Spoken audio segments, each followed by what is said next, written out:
As a developmental disorder, the child has missed out on what he needed to learn in that first year of life. He needed to learn emotional self-regulation, physical awareness, how to interact with the world.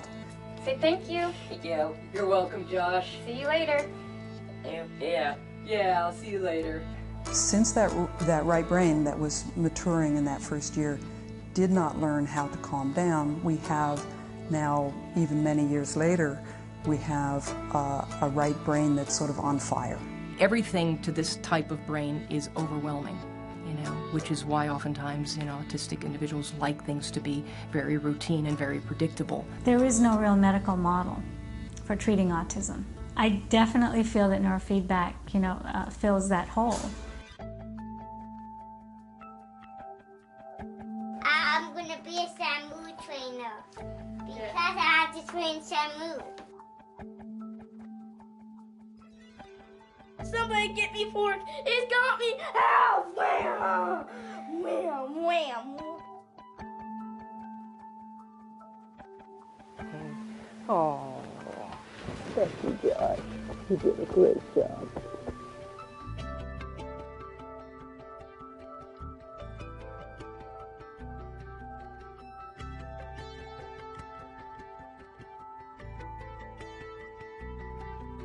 It's been such an emotional roller coaster with him over the years of having autism, going to school, not going to school. We were told it was gas. We were told it was, she was sensitive, or maybe she was allergic to certain foods or whatever.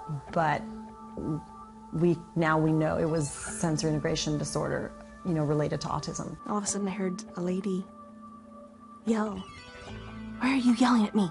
You shouldn't be yelling at me, young man." I looked at her and I said, "Is there a problem here?" She goes, "Your son was yelling at me and I think that's very disrespectful." Okay, he's got autism and he makes noises, but I don't think he was yelling at you. Well, he should wear a sign or something that says I have autism.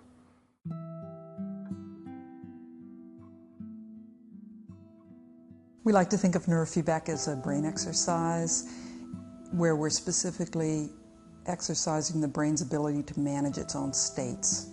So to be calm enough, to be awake enough, to be focused enough to do what you want to do is the goal. It's like brain yoga in a way, there's a stretching and a strengthening. This type of brain exercise, I think, can really have a profound effect on helping people just feel and function the way they were meant to. And just like a mother wants to shape the child's behavior, we do this one level down at the level of brain behavior. Good job. I know some moms that have kids that are really autistic and have a hard time getting them to bed, getting them to eat, getting them up to go to school, and they haven't seen neurofeedback. And I'm glad I found it.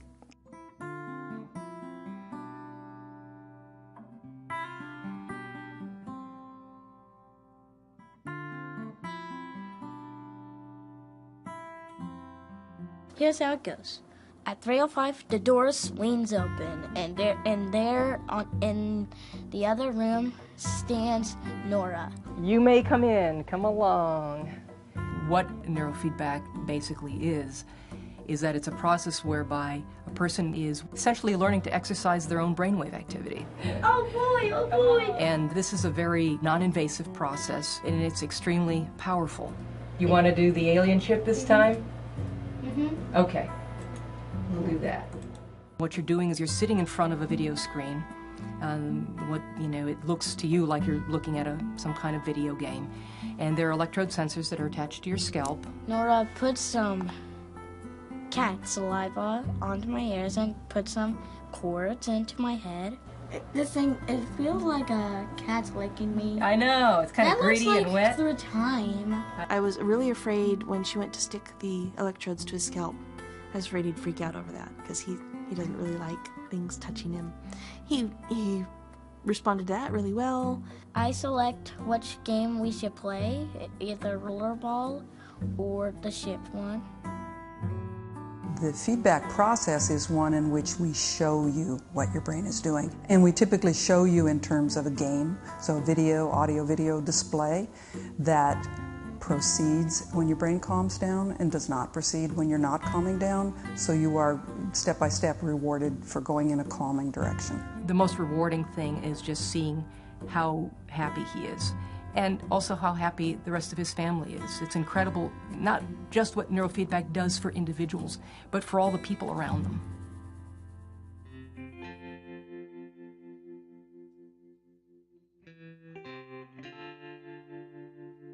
And that is the map of the whole states of the United States of America.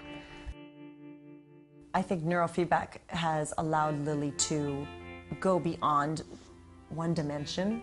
I think it was in our second month of neurofeedback, and Lily, I was thinking about something and I looked serious, and Lily came up to me and she said, "Are you okay, Mom?" And it just floored me. And because anyone who has a child on the spectrum knows that they have real challenges reading nonverbal cues, much less facial expressions. So that was huge.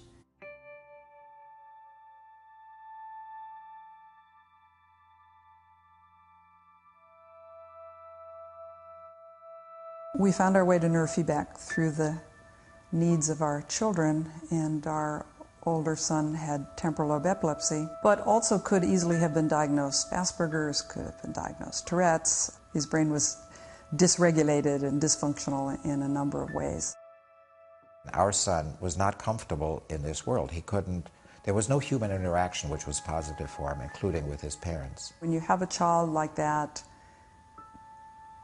there are no easy answers. You know, as a parent, you try lots of things and nothing fixes it.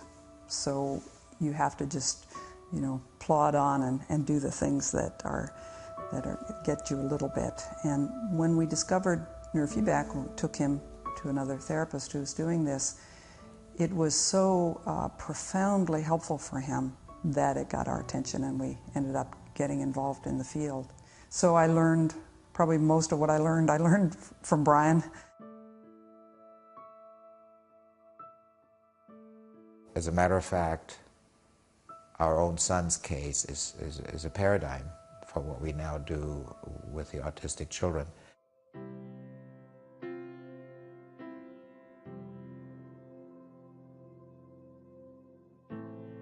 It's really remarkable how just a very simple set of training techniques make such a profound difference. This is generally true of neurofeedback, is that it's kind of like physical exercise. We're getting the person healthier and stronger and more resilient from the inside out, instead of trying to, beat down or contain or destroy the symptoms. And that's a beautiful process for the person who's experiencing it, and also, of course, for the family. But the first thing was sleep. Literally, after the first session, her sleep was awesome. From what I've seen in my own practice and, from Dr. Pineda's study, I definitely see it as becoming very much more mainstream, especially because it's non-invasive, and it helps a lot of other comorbidities. For example, insomnia, ADD. Another area we were working on with Eric is focusing and concentrating. 11 minus 2 is 11. And he would sit down to do his homework. And Mom, I need this. Mom, I need that. Oh, look over there. He will now sit and go through a deck of flashcards voluntarily. Through the whole deck. Flip him over, do the other side. All by himself, no distractions. It's amazing. The kids started seeing that she was more like them than she wasn't. I strongly feel the more we do now, and the more work from the inside out we do, the less we're going to do later. I don't know a lot about neurofeedback. I know enough to see the changes because of seeing him in that chair and him be down and then 5-10 minutes later be excited about something. Any parent wants to see their child be successful. and feel happy. So for us, it's huge because, oh no, because that's my goal. Cognitively, she's gonna be great. She's gonna do fine. However, the processing systems interfere with cognition, and if you don't support the processing systems and support a happy child, what do you have?